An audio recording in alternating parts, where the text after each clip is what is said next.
আজকের গল্প তিন চোর। ছোট গল্প বড় শিক্ষা। এক রাত তিন চোর মিলে এক ধনী ব্যক্তির বাড়ি থেকে প্রচুর পরিমাণে টাকা পয়সা চুরি করলো।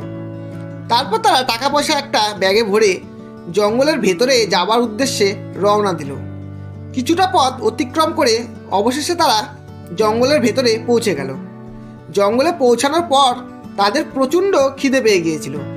তাই তাদের মধ্যে এক চোর খাবার কেনার উদ্দেশ্যে জঙ্গলের পাশেই এক গ্রামে চলে যায়, আর বাকি দুই চোর টাকা পয়সা পাহারা দেবার জন্য জঙ্গলের মধ্যেই থেকে যায়। খাবার কিনতে যাওয়া চোরের মাথায় হঠাৎ এক কুটবুদ্ধি খেলে গেল। প্রথমে সে একটি হোটেলে গিয়ে পেট ভরে খাবার খেলো। তারপর সে জঙ্গলে থাকা তার বাকি সাথীদের জন্য খাবার কিনলো, আর সেই খাবারের মধ্যে বিষ মিশিয়ে দিল। সে ভেবেছিল তার সহযোগীদের বিষ মেশানো খাবার খাইয়ে মেরে ফেলবে, আর তারপর সমস্ত টাকা পয়সা সে নিজে একা আত্মসাৎ করবে। ওদিকে জঙ্গলের মধ্যে থেকে যাওয়া বাকি দুই চোরও এরই মধ্যে তাদের জন্য খাবার আনতে যাওয়া তাদের সেই সঙ্গীকে মেরে ফেলার ফোন দিয়ে এঁটেছিল। তারা ভেবেছিল তাকে মেরে তারা দুজনে মিলে নিজেদের মধ্যে সমস্ত টাকা পয়সা ভাগাভাগি করে নেবে।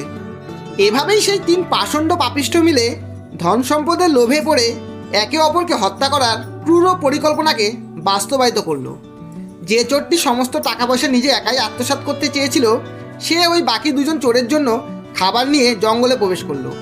আর জঙ্গলে প্রবেশ করতেই সেই বাকি দুজন চোর মিলে পরিকল্পনা মতো তাকে মেরে ফেললো। আর তারপর সেই দুই চোর খিদের চোটে তাদের জন্য নিয়ে আসা সেই বিষ মেশানো খাবার খেয়ে নিল, আর সঙ্গে সঙ্গে তারাও মারা গেল। এভাবেই তিন পাষণ্ড অধার্মিক তাদের কুকর্মের সাজা পেয়ে গিয়েছিল।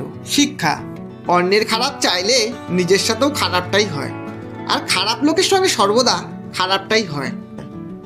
গল্পটি শেষ অবধি শোনার জন্য অসংখ্য ধন্যবাদ।